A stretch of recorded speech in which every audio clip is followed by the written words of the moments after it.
Welcome to a world few humans will ever see.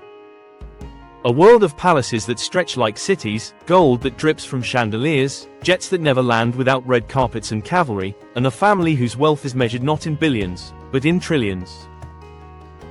Today, we step inside the unheard of, unseen, ultra-insulated universe of the rulers of Saudi Arabia, a dynasty whose lifestyle makes even billionaires look modest. This isn't fantasy.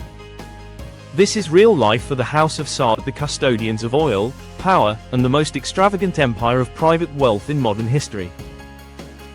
No cameras allowed there. No headlines capture it. But today you will walk mentally through their gates, through their marble corridors, past their armored convoys and private islands, and witness what $1 trillion life truly looks like. 1. A kingdom built on black gold and white marble.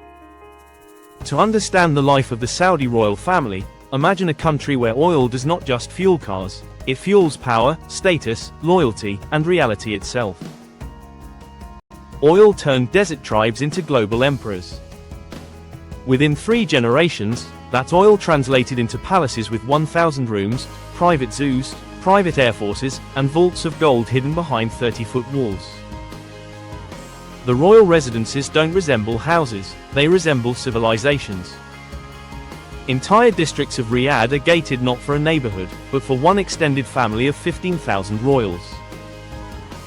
Their homes have lakes in the desert, fake rain falling in courtyards, marble imported from Carrara and Istanbul, doors plated in 24-karat gold, ceilings painted by European masters and shipped over piece by piece. Outside, fleets of armored Mercedes and Rolls-Royces sit under canopies waiting for a single call. Drivers wait day and night. Military guards patrol perimeters not with rifles, but with strategy. Every royal movement is a choreography of silent protection. 2. Palaces without price tags. The Saudi royals don't buy homes, they build realms. One compound can span thousands of acres, with guest palaces inside the palace. One wing for receptions, one for wives, one for sons, one for visiting heads of state. Some have banquet halls the size of airports, with tables long enough to seat 500 people under crystal chandeliers bigger than apartment rooms. Hidden beneath many of these palaces are underground cities, private hospitals, surveillance rooms, emergency bunkers, vaults of gold and jewels, entire secret staff tunnels so servants are never seen. Above ground, the constructions continue, fountains choreographed with music, orchards watered artificially, Arabian horses galloping in private stables that feel like museums. Inside, silence is luxury.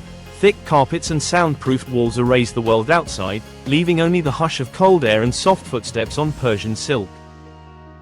3. Where cars aren't vehicles, they are crowns on wheels. The Saudi billionaire doesn't collect cars, he stages them. Inside private garages the size of stadium hangars sit fleets of Rolls-Royces in matching colors, Bentleys stitched with family crests, Maybachs customized in crocodile leather, Bugattis plated in gold, and Ferraris tuned for one driver only. These cars are not registered to dealerships. They are delivered directly from Europe on private cargo jets, wrapped in silk and guarded until unveiled. Convoys are never small. A single prince may travel with 12 to 30 vehicles, lead security cars, medical units, shielded SUVs, decoys, and then, buried in the middle, a Rolls-Royce so silent it glides like a ghost. Windows are bulletproof. Tires can drive when shot. Every route is mapped in advance.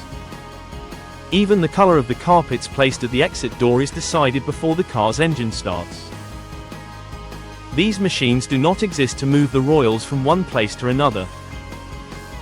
They exist to announce that royalty is arriving. 4. Jets that never wait and never share airspace. Commercial airports are for mortals. The royal family uses private terminals with no check-in, no customs line, no noise, just polished floors, attendants who bow without speaking, and doors that open directly onto the runway. The jets are flying palaces, Boeing 747s converted into airborne mansions with gold trim interiors, private lounges, prayer rooms aligned toward Mecca, spas, cigar rooms, and bedrooms draped in velvet. Inside the cabin, you don't hear engines. 5. Private islands where the world cannot look. There are parts of the earth that cannot be seen on maps because they belong fully to Saudi royals. Islands in the Red Sea closed to public waters.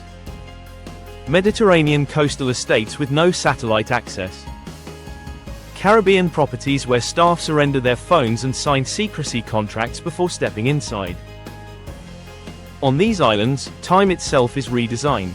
Imported sand flown in from Maldives to make the beaches white, palm trees replanted from Africa, lagoons dredged and dyed to appear impossibly turquoise, villas spaced so far that one island can host dozens without a single face being seen. There are no neighbors. No journalists. No binoculars.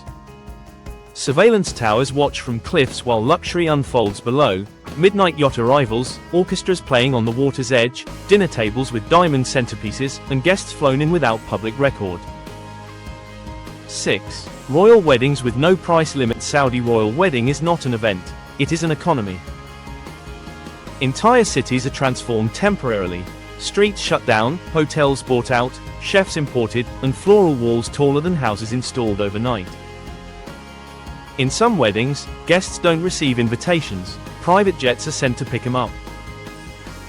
Gold is not decoration, it is architecture. Plates, cutlery, chairs, even stage railings are gold-plated. Perfume fountains mist attar into the air, and live orchestras play behind silk curtains so the instruments are heard but never seen. At the end of the night, gifts are not chocolates. They are watches, diamonds, gold bars, or even keys to luxury cars for select guests. Every camera is controlled. No footage leaks unless authorized. The world never sees the full picture, only what they choose to show. 7. Money as power, and power is an asset. Unlike Western billionaires who operate through companies and public brands, Saudi royals operate through sovereign authority plus wealth plus secrecy. They own stakes in banks, arms manufacturers, oil conglomerates, media networks, fashion houses, AI labs, biotech firms, and global sports. But their names rarely appear. Shell firms, trusts, and foreign registries mask ownership. Influence is not loud, it is surgical. A phone call can reroute a market. A handshake can resurrect or destroy an industry. A rumor in the right circle can move billions without a single document signed. You have just seen a world most people will never step inside, not because of distance, but because access itself is a currency. The Saudi royal family doesn't just live rich, they live insulated from the rules the rest of the world obeys. Their roads, their skies, their time, their privacy, their politics, their comfort, all engineered, all purchased, all protected. This is what wealth looks like when it no longer tries to impress, only to control. If you found this glimpse into trillion-level life eye-opening, make sure you stay with this channel because we are not done. There are deeper stories, darker corridors, and even bigger fortunes waiting to be decoded. Subscribe, stay tuned, and get ready.